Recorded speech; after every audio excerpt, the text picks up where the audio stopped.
ನಮಸ್ತೆ ಬಲಿಷ್ಠ ಭೂಮಿ ಭಾರತದ ಮಗಳಿಗೆ ವಾಸ್ತುಭುವನ್ ವಾಸ್ತು ವೇದ ವಿಜ್ಞಾನ ಯೂಟ್ಯೂಬ್ ಚಾನಲ್ಗೆ ಸ್ವಾಗತ ಸುಸ್ವಾಗತ. ಇವತ್ತು ಅಫ್ಕೋರ್ಸ್ ವೆಡ್ನೆಸ್ಡೇ ಒಂದು ಒಳ್ಳೆ ಟಿಪ್ಸನ್ನು ಕೊಡ್ತಾ ಇದ್ದೀನಿ ಮತ್ತು ಎರಡು ಪ್ರಶ್ನೆಗಳನ್ನು ತಗೊಳ್ತಾ ಇದ್ದೀನಿ. ಏನು ಅಂತಂದರೆ ಒಬ್ಬರು ಕೇಳ್ತಾ ಇದ್ದಾರೆ ಏನು ಪ್ರಶ್ನೆ ಅಂತಂದರೆ ಮನೆಯ ಮಧ್ಯಭಾಗದಲ್ಲಿ ಅಂತಂದಾಗ ಅವ್ರಿಗೆ ಕೇಳ್ತಾರೆ ಮನೆಯ ಮಧ್ಯಭಾಗ ಅಂದರೆ ಬ್ರಹ್ಮಸ್ಥಾನ, ಈ ಭಾಗದಲ್ಲಿ ಭಾರವಾಗಿರುವಂಥ ವಸ್ತುಗಳನ್ನು ಇಡಬಹುದೇ ಅಂತ ಕೇಳ್ತಾ ಇದ್ದಾರೆ. ಇಟ್ಟರೆ ಇದರ ದುಷ್ಪರಿಣಾಮ ಏನು ಅಂತ ಕೇಳ್ತಾ ಇದ್ದಾರೆ. ಓಕೆ, ನಾನು ಹೇಳ್ತೀನಿ ಇದು ದುಷ್ಪರಿಣಾಮ ಬಹಳ ಇರುತ್ತೆ ಅಂತ ಹೇಳ್ತೀನಿ. ಯಾವುದೇ ಕಾರಣಕ್ಕೂ ಮನೆಯ ಮಧ್ಯಭಾಗದಲ್ಲಿ ಭಾರವಾದ ವಸ್ತುಗಳನ್ನು ಇಡಬೇಡಿ ಅಂತ ಹೇಳಿ. ಯಾಕೆ ಅಂತಂದರೆ ಇದು ವಾಸ್ತು ಪುರುಷನ ಪ್ರಕಾರ ಅಂತ ಬಂದಾಗ ಹೊಟ್ಟೆಯ ಭಾಗ ಆಗುತ್ತೆ, ಅದಕ್ಕೆ ಬ್ರಹ್ಮಸ್ಥಾನ ಅಂತ ಕರಿತೀವಿ. ಎರಡನೇದು ಸೈಂಟಿಫಿಕ್ ಆಗಿ ನೋಡಕ್ಕೆ ಹೋದಾಗ ಈ ಭಾಗದಿಂದಲೇ ಒಂದು ಮನೆ ಅಂತ ಮಾಡಿದಾಗ ಈ ಮನೆಗೆ ಈ ಭಾಗದಿಂದ ಟೆಲ್ಯೂರಿಕ್ ಎನರ್ಜಿ ಅಂತಂದ್ಬಿಟ್ಟು ಇಂಗ್ಲೀಷಲ್ಲಿ ಕರೀತಾರೆ. ಕನ್ನಡದಲ್ಲಿ ಹೇಳಬೇಕಂದ್ರೆ ಭೂತಾಯಿಯ ಹೊಕ್ಕಳಿಂದ ಬರುವಂತಹ ಆ ಸಚೇತನ ಶಕ್ತಿಯ ಸ್ಥಾನ ಈ ಬ್ರಹ್ಮಸ್ಥಾನ. ಇದು ಬಂದಿದ್ದು ಇಲ್ಲಿಂದ ಎಲ್ಲ ದಿಕ್ಕಿಗೂ ಎನರ್ಜಿ ಹೋಗಬೇಕು. ಹೆಂಗೆ ನಮ್ಮ ಹೊಟ್ಟೆಗೆ ಹೋದ್ಮೇಲಿಂದ ಅದು ಹೋಗಿ ಜೀರ್ಣ ಆಗಿ ಸತ್ವಯುತವಾದಂತಹ ನ್ಯೂಟ್ರಿಷನ್ಸ್ಗಳನ್ನು ಪಡ್ಕೊಂಡು ಅದೇ ಮಾಡುತ್ತೆ ದೇಹದಲ್ಲಿರೋ ಪ್ರತಿಯೊಂದು ಅಂಗಾಂಗ ಜೀವಕೋಶಗಳಿಗೆ ಹೋಗ್ತಾ ಇರ್ತಲ್ವ. ಅದೇ ರೀತಿ ಇಲ್ಲಿಂದ ಬರುವಂಥ ಭೂತಾಯಿ ಎಂಬ ಹೊಡಲಿಂದ ಬರುವಂಥ ಎನರ್ಜಿ ಇಲ್ಲಿಂದ ಎಲ್ಲ ಕಡೆಗೂ ಹೋಗಬೇಕಾಗುತ್ತೆ. ಸೊ ನಾವು ಇದನ್ನೇ ಬ್ಲಾಕ್ ಮಾಡಿಬಿಟ್ರೆ, ಹೆಚ್ಚಾಗಿ ಭಾರವಾದ ವಸ್ತುವನ್ನು ಇಟ್ಟು ಬ್ಲಾಕ್ ಮಾಡಿದ್ರೆ ಏನಾಗ್ಬಿಡುತ್ತೆ, ನಮಗೆ ಭೂತಾಯಿಯ ಒಳಗಡೆಯಿಂದ ಬರುವಂಥ ಆ ಒಂದು ಟೆಲ್ಯೂರಿಕ್ ಎನರ್ಜಿ ಅಥವಾ ಭೂತಾಯಿಯ ಆ ಶಕ್ತಿ ಚೈತನ್ಯ ನಮಗೆ ಸಿಗಲ್ಲ. ಈ ಮನೆಗೆ ಸಿಗದೆ ಹೋದಾಗ ಏನಾಗುತ್ತೆ, ಮನೆಗೆ ಸಿಗೋದಿಲ್ಲ ಅಂತಲ್ಲ, ಈ ಮನೆಯ ಯಾವ ಭಾಗದಲ್ಲಿ ಯಾರೇ ಮಲಗಿದ್ರು ಕೂಡ ಅವ್ರಿಗೂ ಕೂಡ ಈ ನ್ಯಾಚುರಲ್ ಎನರ್ಜಿ ಅಂದರೆ ಪ್ರಾಕೃತಿಕವಾಗಿ ಬರುವಂಥ ಆ ಒಂದು ಎನರ್ಜಿ ಅವ್ರಿಗೆ ಸಿಗೋದಿಲ್ಲ. ಸಿಗದಿದ್ದಾಗ ಏನಾಗ್ಬಿಡುತ್ತೆ, ಪಂಚಭೂತಗಳಿಂದಲೇ ಮಾಡಲ್ಪಟ್ಟಂಥ ಈ ದೇಹಕ್ಕೆ ಪಂಚಭೂತಗಳ ಶಕ್ತಿ ಚೈತನ್ಯ ಸಿಗಲಿಲ್ಲ ಅಂತ ಹೇಳಿದ್ರೆ ಏನಾಗುತ್ತೆ, ಇದು ಅಂದರೆ ನಿಶಕ್ತಿಗೊಳ್ಳುತ್ತೆ, ಸ್ಟ್ರೆಂತ್ ಇರಲ್ಲ, ಸ್ಟಾಮಿನಾ ಇರಲ್ಲ, ಪವರ್ ಇರಲ್ಲ. ಓಕೆ, ಅದಿಲ್ಲದಿದ್ದಾಗ ಏನಾಗುತ್ತೆ ಅಂದರೆ ನಾವು ಜೀವನದಲ್ಲಿ ಏನು ಚೈತನ್ಯಯುತವಾಗಿ ಕಳಕಳಿಯಿಂದ ನಗನಗುತ್ತಾ ಓಡಾಡ್ಕೊಂಡು ಮಾಡ್ಕೊಂಡು ಚಟುವಟಿಕೆಯಿಂದ ಇರೋದಕ್ಕೆ ಬಹಳ ಕಷ್ಟ ಆಗುತ್ತೆ. ಹಾಗಾಗಿ ಯಾರು ಪ್ರಶ್ನೆ ಕೇಳಿದಿರೋ ಈ ಭಾಗದಿಂದ ದಯವಿಟ್ಟು ಆ ವಸ್ತುಗಳನ್ನು ದೂರ ಸರಿಸಿಬಿಡಿ. ಒಂದು. ಎರಡನೇದು ಒಬ್ಬರು ಪ್ರಶ್ನೆ ಏನು ಕೇಳ್ತಾ ಇದ್ದಾರೆ ಅಂದರೆ, ಗುರುಗಳೇ ಸೌತ್ ವೆಸ್ಟ್ ದಕ್ಷಿಣ ಬಂದ್ಬಿಟ್ಟು ಪಿತೃಗಳ ಸ್ಥಾನ ಅಂತ ಕರೀತಾರೆ, ಸರಿನಾ ಅಂತ ಕೇಳ್ತಾ ಇದ್ದಾರೆ. ವಾಸ್ತು ಪ್ರಕಾರ ಹಾಗಲ್ಲ. ವಾಸ್ತು ಪ್ರಕಾರ ಯಾವುದನ್ನು ಪಿತೃಗಳ ಸ್ಥಾನ ಅಂತಂತಾರೆ, ಸೌತ್ ವೆಸ್ಟಲ್ಲಿ ಪಿತೃಗಳ ಸ್ಥಾನ ಅಂತ ಕರೀತಾರೆ. ಅದರಿಂದ ದೊಡ್ಡ ಕಥೆ ಇದೆ, ಯಾಕೆ ಏನು ಎಂಥದ್ದು ಅಂತಂದ್ಬಿಟ್ಟು. ಯಾಕಂದರೆ ಇವೆಲ್ಲ ವಂಶಪಾರಂಪರ್ಯವಾಗಿ ನಡ್ಕೊಂಡು ಬರ್ತಾರಂಥದ್ದು, ವಂಶಪಾರಂಪರ್ಯವಾಗಿ ನಡ್ಕೊಂಡು ಬರ್ತಾರಂಥ ಅನೇಕ ಕೆಲಸ ಕಾರ್ಯಗಳು ಇವತ್ತು ಕೂಡ ಮುಂದುವರಿತಾ ಇರುತ್ತೆ. ಹಾಗೆ ವಾಸ್ತುವಲ್ಲಿ ಅಂತ ನೋಡಿದಾಗ ಏನಾಗುತ್ತೆ, ಇಲ್ಲಿ ಈ ಭಾಗದಲ್ಲಿ ಬರುವಂತಹ ದೇವತೆಗಳ ಸ್ಥಾನ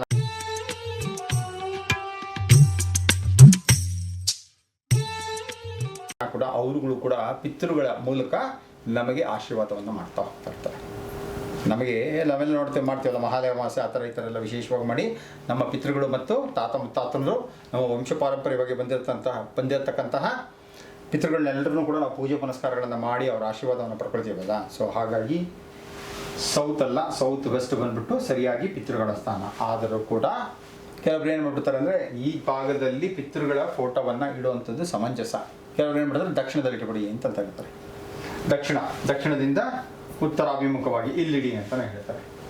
this is also okay, but south okay, ಆದರೆ ಸರಿಯಾದ ಸ್ಥಾನ ಯಾವುದು ಅಂತಂದರೆ ಪಿತೃಗಳ ಸ್ಥಾನ ಸೌತ್ ವೆಸ್ಟ್. ಯಾರು ಪ್ರಶ್ನೆ ಕೇಳಿದ್ದೀರಾ ಅವರಿಗೆ ಇದು ಉತ್ತರ.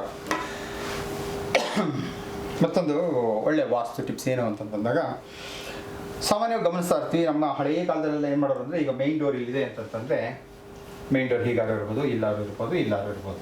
ಓಕೆ, ಬಂದಾಗ ಈ ಮೈನ್ ಡೋರ್ ಎದುರುಗಡೆಗೆ ಆಗಿನ ಕಾಲದಲ್ಲೇ ಒಂದು ಕರಗಂಟೆ ಅಂತ ಹೇಳೋರು. ಕರಗಂಟೆ ಅಂತಂದರೆ ಕಾಲಿಂಗ್ ಬೆಲ್ ಅಂತಂದ್ಬಿಟ್ಟು. ಅದೇ ಥರ ಏನಾಗುತ್ತೆ, ಇಲ್ಲಿ ಬೆಲ್ಗಳನ್ನು ಇಟ್ಟಿರೋರು. ಸೊ ಆ ಬೆಲ್ಲನ್ನು ಇಟ್ಟಾಗ ಏನಾಗುತ್ತೆ, ಅವರೆಲ್ಲ ಏನು ಮಾಡೋರು ಅಂದರೆ ಅಷ್ಟಧಾತುಗಳು ಅಥವಾ ಪಂಚಧಾತುಗಳಿಂದ ಆ ಬೆಲ್ಲನ್ನು ಮಾಡೋರು. ಬಂದಾಗ ಏನು ಮಾಡೋರು, ಅವಾಗೆಲ್ಲ ನಮಗೆ ಕಾಲಿಂಗ್ ಬೆಲ್ ಇರಲಿಲ್ವಲ್ಲ, ಬೆಲ್ ಪುಷಿ ಥರ ಹೊಡೆದ್ಬಿಟ್ಟು ಅವಾಗ ಏನು ಮಾಡೋರು, ಈ ಬೆಲ್ಲನ್ನು ಹಿಂಗೆ ತಟ್ಟಾಗ ಏನಾಗುತ್ತೆ ಅಂತಂದರೆ, ಸಾಧಾರಣ ನಾವು ಅಬ್ಸರ್ವ್ ಮಾಡಿ ನೋಡಿ, ನಾವು ದೇವಸ್ಥಾನಗಳಿಗೆ ಹೋದಾಗಲೂ ಅಷ್ಟೇ, ಯಾವಾಗ ಅಲ್ಲಿರುವಂಥ ಗಂಟೆಗೆ ನಾವು ಬಾರಿಸ್ತಾ ಇರ್ತಾರೋ ನಮಗೆ ಅರಿವಿಲ್ದಂಗೆ ನಮ್ಮಲ್ಲೇ ಏನೋ ಒಂದು ಕಂಪನ ಶುರು ಆಗುತ್ತೆ.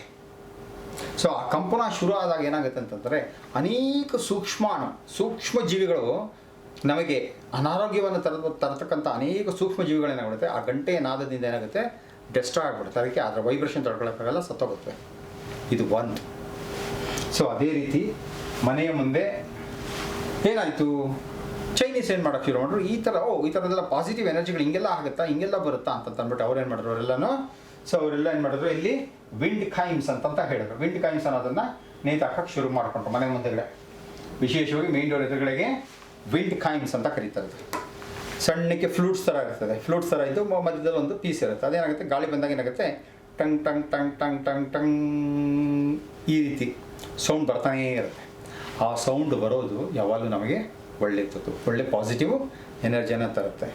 ಸಾಧ್ಯ ಆಯಿತು ಅಂತಂದರೆ ನಾನು ಹೇಳಿದ್ದು, ಗಂಟೆ ಹಾಕಿ ಗಂಟೆ ಬಾರಿಸೋ ಬದಲು ಆ ವಿಂಡ್ ಕೈಮ್ಸ್ ಅಂತ ಏನು ಬರುತ್ತಲ್ಲ ಚೈನೀಸ್ದು, ಸೊ ಅದನ್ನು ನಾವು ಮನೆಯ ಮುಂದುಗಡೆಗೆಲ್ಲ ಹಾಕ್ಕೊಂಡ್ರೆ ಏನಾಗುತ್ತೆ ಅಂತಂದರೆ ಆ ವಿಂಡ್ ಕೈಮ್ ಸ್ವಲ್ಪ ಗಾಳಿ ಹೊಡೆದ್ರೆ ಸಾಕು, ಅದು ಒಳಗಡೆ ಮೂವ್ ಆಗುತ್ತೆ, ಆ ಸೌಂಡ್ ಬರ್ತಾ ಇರುತ್ತೆ. ತುಂಬ ಚೆನ್ನಾಗಿರುತ್ತೆ ಆ ಸೌಂಡು, ಕೇಳೋಕ್ಕೂ ಬಹಳ ಚೆನ್ನಾಗಿರುತ್ತೆ. ಸೊ ಇದನ್ನು ಮಾಡೋದ್ರಿಂದ ಏನಾಗುತ್ತೆ, ನಮಗೆ ನೆಗೆಟಿವ್ ಎನರ್ಜೀಸನ್ನು ಅದು ಸ್ಟಾಪ್ ಮಾಡಿ ಪಾಸಿಟಿವ್ ಎನರ್ಜೀಸನ್ನು ಕೊಡ್ತಾ ಹೋಗ್ತಾ ಇರುತ್ತೆ. ಸೊ ಈ ಒಂದು ವಾಸ್ತು ಟಿಪ್ಪನ್ನು ಕೂಡ ನೀವೆಲ್ಲರೂ ಕೂಡ ಪಾಲನೆ ಮಾಡ್ಬೋದಲ್ವಾ. ಮಾಡೋದ್ರಿಂದ ಸಾಕಷ್ಟು ಕಡೆ ಏನಾಗಿದೆ, ಮನೆಯ ಒಳಗಡೆಗೆ ಪಾಸಿಟಿವ್ ಎನರ್ಜಿ ಹೆಚ್ಚಾಗ್ತಾ ಹೋಗ್ತಾ ಇದೆ. ಓಕೆ, ಇದೇ ರೀತಿ ಪಾಸಿಟಿವ್ ಟಿಪ್ಸ್ಗಳು ಬೇಕು ಅಂತ ಅನ್ನೋದಾಗ ವಾಸ್ತು ಭುವನನ್ನು ಸಬ್ಸ್ಕ್ರೈಬ್ ಮಾಡ್ಕೊಳ್ಳಿ, ಶೇರ್ ಮಾಡ್ಕೊಳ್ಳಿ, ಇದಕ್ಕೊಂದು ಲೈಕನ್ನು ಕೊಡ್ತಾ ಹೋಗಿ, ಹಾಗೆ ಪ್ರಶ್ನೆಗಳನ್ನು ಕೇಳ್ತಾ ಹೋಗಿ. ಎಲ್ಲದಕ್ಕೂ ಕೂಡ ಸೈಂಟಿಫಿಕ್ ಬೇಸ್ಡ್ ಆನ್ಸರ್ಗಳನ್ನು ನಾನು ಪರಿಹಾರವನ್ನು ಕೊಡ್ತಾ ಹೋಗ್ತಾ ಇದ್ದೀನಿ. ಭಗವಂತ ಎಲ್ಲರಿಗೂ ಕೂಡ ಆಯುಷ್, ಆರೋಗ್ಯ, ಉಲ್ಲಾಸ, ಉತ್ಸಾಹವನ್ನು ಅಷ್ಟೈಶ್ವರ್ಯಗಳ ಜೊತೆ ಯಥೇಚ್ಛವಾಗಿ ಕೊಡಲಿ ಅಂತ ಹೇಳ್ಕೊಳ್ತಾ, ನಮಸ್ತೆ, ಜೈ ಹಿಂದ್.